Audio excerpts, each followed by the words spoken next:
Olá, seja muito bem-vindo, seja muito bem-vinda ao programa RH em Ação, do operacional ao estratégico. Aqui eu conto estratégias para você melhorar os seus ganhos e se tornar um profissional de RH altamente desejado pelo mercado e pela área de gestão de pessoas. Se você é novo por aqui, eu sou Elaine Andrade, eu sou professora de graduação e pós-graduação há mais de 14 anos nas áreas de negócios e de gestão de pessoas. Sou consultora organizacional e também mentora, ajudando os profissionais de RH a melhorarem seus resultados e também se posicionarem de uma maneira mais estratégica nas suas organizações e se tornarem também mais visíveis para as empresas que desejam atuar. E quero também te fazer um pedido. Se você ainda não está inscrito aqui no nosso canal, se inscreva e também ative as notificações para que você receba sempre informação quando o novo vídeo estiver no ar. E marque aí no YouTube se você considerar esse conteúdo relevante, ajudando assim outros profissionais de RH também a terem contato com esse conteúdo.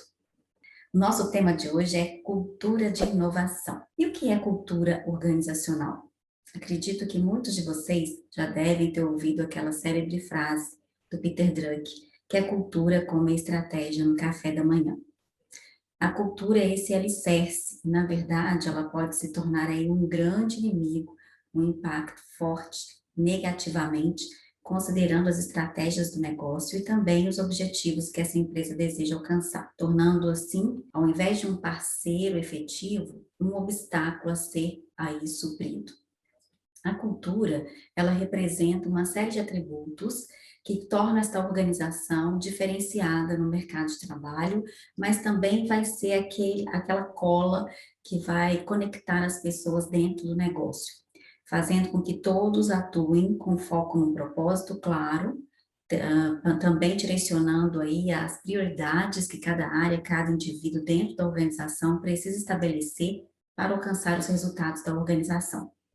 A cultura ela é chave, por isso ela é tão crítica. E no tempo atual, que se fala tanto de inovação, ela precisa ser considerada e às vezes aí o profissional, a área de RH, precisará fazer um processo de transformação organizacional para mudar a cultura, tornando-a mais propícia para o processo de inovação. Muitas vezes, os profissionais de RH indagam se efetivamente a inovação ela é essencial para o negócio. Precisamos, sim, enquanto profissionais de RH e agentes de mudança, termos cuidado com essa questão da inovação. Muitas vezes, algumas propostas, elas sim são modismos, e aí a gente precisa ter esse olhar crítico para diferenciar o que faz essencialmente sentido para o nosso contexto, para a nossa realidade. E não simplesmente copiar o que está sendo feito no mercado, porque se tornou uma prática que consta aí na fala e no discurso de muitos profissionais. Contudo, a inovação, ela se tornou aí uma situação, uma condição para que a empresa permaneça no mercado, permaneça competitiva e possa, sim, fazer frente aos seus concorrentes e, mais do que isso, buscar a sua longevidade, se diferenciando no contexto tão competitivo que a gente se encontra. Então, a inovação, sim, se torna aí um objetivo central que toda empresa precisa perseguir nos momentos atuais e daqui para frente. É a única garantia que se tem para se manter aí no mercado. Aquelas empresas que ainda não percebem a necessidade de inovar, elas vão ter aí esse estímulo, talvez futuramente, quando a questão começar a esbarrar nos seus resultados. E aí ela vai olhar e entender que é necessário mudar. Então, muitas vezes, algumas empresas não percebem ainda a necessidade de inovação e mantêm a mesma prática que vem adotando há alguns anos, mas que em algum momento isso vai ser necessário mudar em função da própria pressão dos concorrentes, dos fornecedores e principalmente dos clientes que demandam aí diferenciação, tratamento inovador, com serviços e produtos que atendam às suas necessidades, mas que também os surpreendam. E isso só vai acontecer se a empresa efetivamente atuar com foco em inovação. E a cultura, ela vai permitir com que a empresa esteja atenta a esse processo e, mais do que isso, vai apoiá-la condicionando aí os critérios que são chave para que a inovação aconteça. Também disseminando no seu contexto interno quais são os principais objetivos que essa empresa tem quando ela busca inovar. E mais ainda, primordial, é sustentar todo esse processo por meio de valores claros e altamente disseminados na organização, compactuado por todos, principalmente pela liderança, que tem aí um papel primordial na inovação. Quais são os tipos de cultura com os quais a gente pode se deparar? Olha, se a gente for buscar na literatura, vários são aí os tipos de cultura que são apontados pelos autores, mais especialistas nesta área, em se tratando de cultura organizacional, do seu mapeamento à sua identificação. E são vários os termos também que são utilizados, a gente vai utilizar aqui um padrão que é muito conhecido e foi amplamente utilizado por Edgar Schein, que são aí 4 tipos básicos de cultura. A cultura de poder, a cultura de papel, a cultura de tarefas e a cultura de pessoas. Simplificadamente, a gente pode entender a cultura de poder como uma cultura mais arrojada, voltada essencialmente para a busca de resultados específicos, mas também que tem algumas características que podem ser consideradas disfuncionais, analisando todo o contexto da organização. Ela pode aí trazer uma perspectiva de se formar mais silos, ou seja, as áreas trabalharem de forma muito isoladas, cada um olhando para o seu próprio resultado, sem uma perspectiva mais ampla de colaboração. Essa cultura também tende a favorecer a formação de grupos muito fechados, e aqueles que estão mais próximos às hierarquias tendem a ter os melhores benefícios em relação à meritocracia e oportunidades internas que podem ser aí criadas em função dessa aproximação deste grupo. A cultura de papel, o nome já nos indica, vai estar muito mais voltada para a questão de papéis e responsabilidades, uma cultura mais hierarquizada, que valoriza e dá autoridade ao cargo descrito. Então, ali vale muito a questão da hierarquia, e isso pode levar a um processo decisório mais lento e burocrático. Mas define também aí como uma vantagem claramente o que é esperado das pessoas. Contudo, vai prevalecer aquilo que está dentro do meu papel. Se isso estiver dentro do meu escopo, eu vou atuar. Se não, isso vai ser demandado ou postergado, ou então delegado para outras áreas atenderem especificamente. Quando a gente olha para a questão do cliente, por exemplo, se percebe que esse tipo de cultura tende a ir colocando o cliente em contato com diferentes pessoas da organização até que o seu problema seja efetivamente resolvido, o que traz para o cliente uma percepção de que ele não está sendo considerado, de que ele não é prioridade. A cultura de tarefas, ela é focada no trabalho em si, nos processos. Então, ela é muito pautada pelas normas, pelos procedimentos, em algum momento pode se tornar mais rígida em função disso. Da mesma forma que a cultura de papel, ela pode transmitir para o cliente uma falta de foco nesse cliente, uma falta de atenção às suas demandas mais específicas, uma vez que cada pessoa na organização vai ter uma relação tanto interna quanto externa muito pautada pelos procedimentos e normas. E aí fica a norma pela norma, nem sempre isso é produtivo. A cultura de pessoas é uma cultura que já está aí voltada mais para o cliente, coloca o cliente na perspectiva da estratégia como essencial, todos na organização trabalharão com foco voltado para o atendimento do cliente. Mas não necessariamente significa que as pessoas dentro da organização estão sendo valorizadas na mesma proporção. E aí é que entra essa nova perspectiva. Qual é a cultura que pode atender às demandas atuais, com as necessidades das organizações em relação ao seu público interno e ao seu público externo? Essa é a grande questão que muitos profissionais de RH se colocam hoje. Qual é a melhor cultura? Qual é a cultura mais adequada para o tipo de negócio, para a minha organização, para que ela tenha condição de enfrentar todos esses desafios e cada vez mais atender às demandas dos clientes e também trazer satisfação e um melhor clima de trabalho para os seus colaboradores. E aí existem várias respostas, mas o que é mais hoje tratado e o foco que é trazido para a questão da cultura é a cultura de inovação, ou uma cultura que propicie a inovação. Tem uma mescla entre a cultura de pessoas e também com a cultura de poder, ou melhor dizendo, uma cultura voltada para resultados, porque, é claro, toda empresa precisa e deve se ater à busca pelos resultados, pelos melhores resultados, mas cuidar muito bem da forma como esses resultados serão alcançados. Então, a cultura de inovação, ela traz essa perspectiva muito equilibrada, o foco em resultados e também o foco em pessoas. E ela traz algumas características que a gente pode analisar até para começar a mapear o quão próximo a esses fatores a minha organização se encontra e onde ela precisa ter um olhar mais crítico e aprofundado para desenvolver esses atributos. Vamos ver quais são essas características?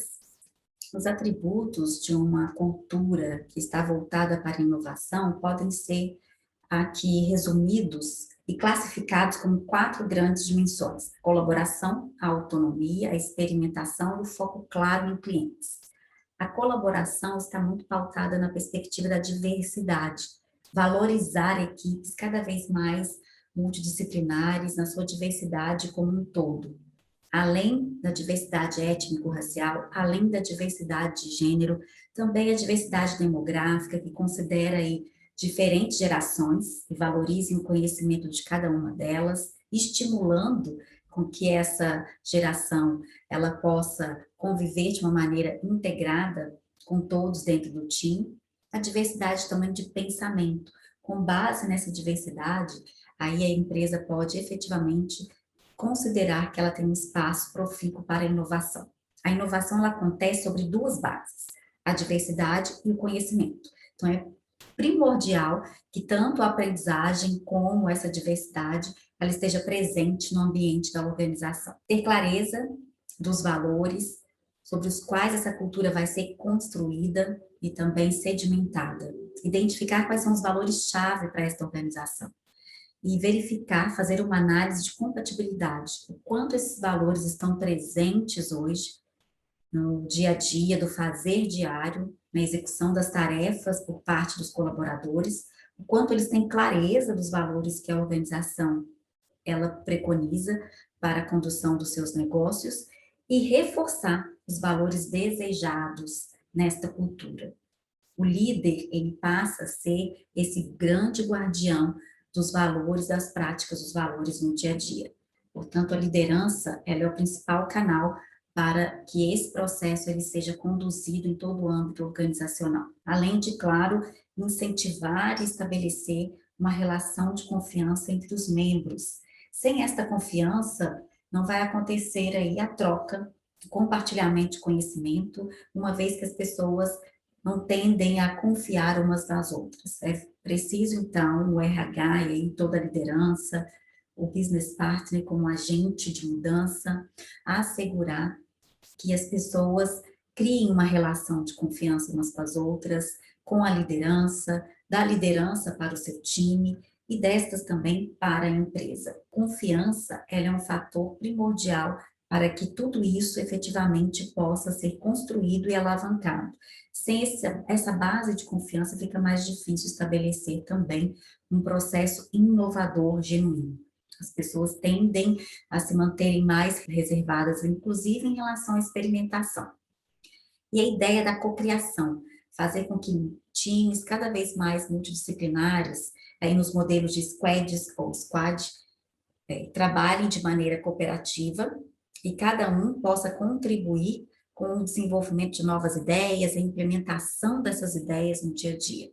E esses times multidisciplinares, eles fazem com que o processo seja mais ágil, porque as pessoas representam diferentes setores da organização, conseguem assim antecipar futuros problemas que possam surgir a partir da implementação dessas novas ideias. Então não é só focar na melhoria contínua, é também desenvolver e alavancar aí a produção criativa. E quanto mais isso é melhor, o melhor indicador para que se tenha efetivamente um processo de inovação baseado na colaboração entre os times e entre as pessoas na organização. A autonomia é um fator-chave também para que isso aconteça, então isso requer uma mudança clara da gestão. Uma cultura de inovação, ela não suporta um processo baseado em comando e controle. O controle essencialmente precisa ser extinto deste ambiente. As pessoas precisam ter clareza do que elas precisam fazer e qual é o tempo que elas têm para executar isso. E aí a liderança passa a ser esse suporte que vai assegurar que os recursos que cada um precisa para executar suas tarefas do dia a dia e também os recursos enquanto clareza das prioridades para que elas possam pensar e trazer ideias inovadoras. Essa autonomia vai assegurar que cada um possa colocar aí o seu potencial em prática. As pessoas que operam no seu potencial, elas têm muito mais chances aí de crescer, e não só de crescer, elas têm um estímulo, um engajamento maior, portanto, elas contribuem de uma maneira mais genuína para os resultados do negócio e também para a sustentação desses negócios ao longo aí de um período, uma perspectiva de longevidade. A clareza dos objetivos é fundamental para que as pessoas também possam atuar com autonomia, mas com o mesmo foco. Conhecendo o propósito e a prioridade, elas vão colocar sua energia na busca desses objetivos. E por isso é primordial também que a liderança dê aí o empowerment, empodere cada um, deixe claro aquela perspectiva do que se espera dessas pessoas, mas estimule cada vez mais esse nível de autonomia.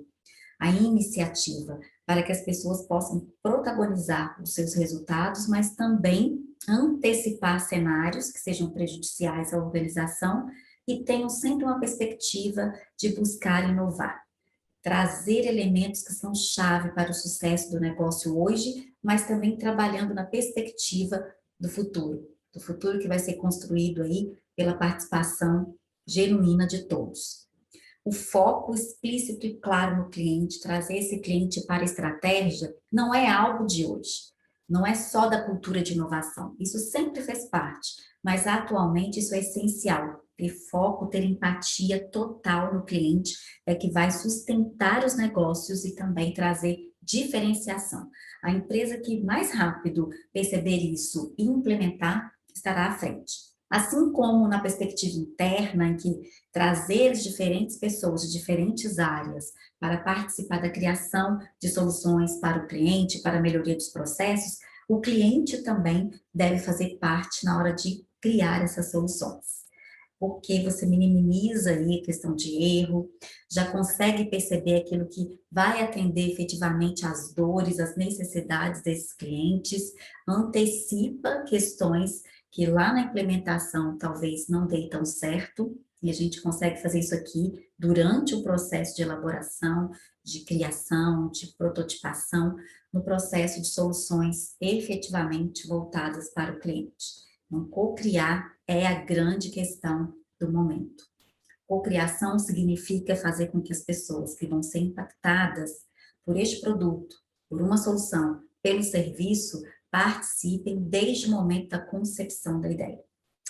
Colocar as prioridades de maneira clara para todos na organização. Então, disseminar ali tudo que diz respeito ao cliente, para que cada pessoa efetivamente possa trabalhar, colocar sua atividade, o seu esforço naquilo que atenda ao cliente, que vá satisfazê-lo e mantê-lo cada vez mais satisfeito com a organização.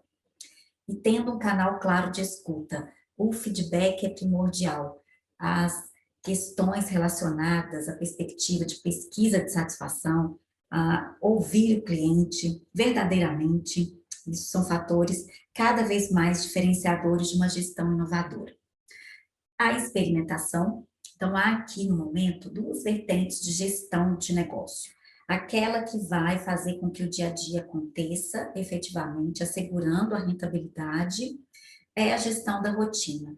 E aquela gestão voltada para a inovação, é uma gestão de experimentação, onde aí a liderança vai criar condições para que os erros genuínos, erros que são aí parte do processo de inovação, onde as pessoas estão tentando fazer diferente, buscando fazer diferente, isso não seja uma forma de punição, retaliação, principalmente em momentos de avaliação de desempenho, mas que seja considerado como uma iniciativa importante para se quebrar ali paradigmas e trazer um olhar inovador para os processos, para as atividades. Para que isso efetivamente aconteça, é primordial a segurança psicológica. Criar um ambiente em que as pessoas se sintam acolhidas verdadeiramente, em que o erro é um fator valorizado quando ele faz parte do processo de experimentação. Experimentar é algo que é estimulado a partir de colocar em testes, fazer testes para identificar a viabilidade ou não daquela ideia, e isso como um processo amplamente criativo. Esta é a visão da chamada organização ambidestra, em que ela tem esses dois focos: garantir cada vez mais a sua eficiência, a melhoria do dia a dia, as suas entregas que garantem os seus resultados, e ter um olhar no futuro, trazendo inovação para o hoje, para a busca de melhorias nos seus processos, nas suas entregas, e um foco claro para a inovação. Aquilo que ela precisa inovar para continuar sendo competitiva no mercado. Então, como que efetivamente o RH pode contribuir para a geração desta cultura de inovação?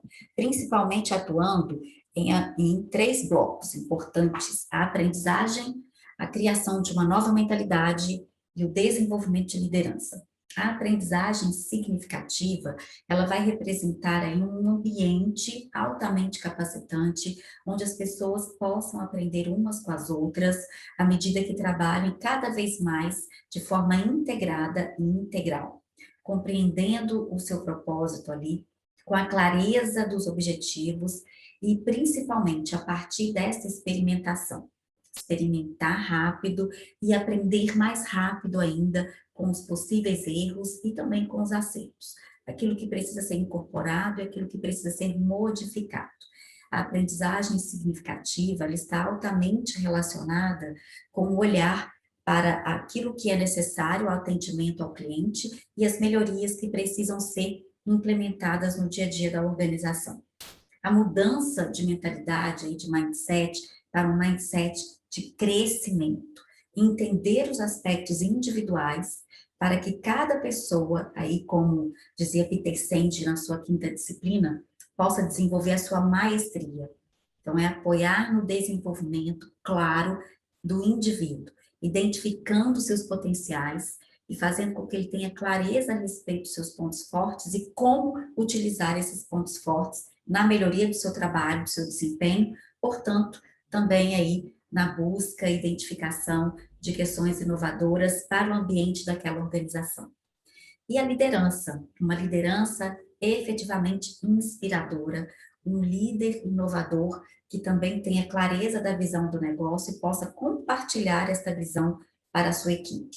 Um líder que também exerça empatia, entenda o seu time e entenda muito do cliente. Entenda essencialmente do cliente e consiga fazer com que cada liderado também tenha essa perspectiva e visão do cliente externo. Uma liderança que tem uma visão global do negócio, entenda quais são as variáveis que impactam no sucesso da empresa para ajudar a alavancar isso no dia a dia dos seus times. Uma liderança clara que dê apoio ao desenvolvimento das pessoas, por meio de feedbacks cada vez mais contínuos, cada vez mais pontuais e efetivos.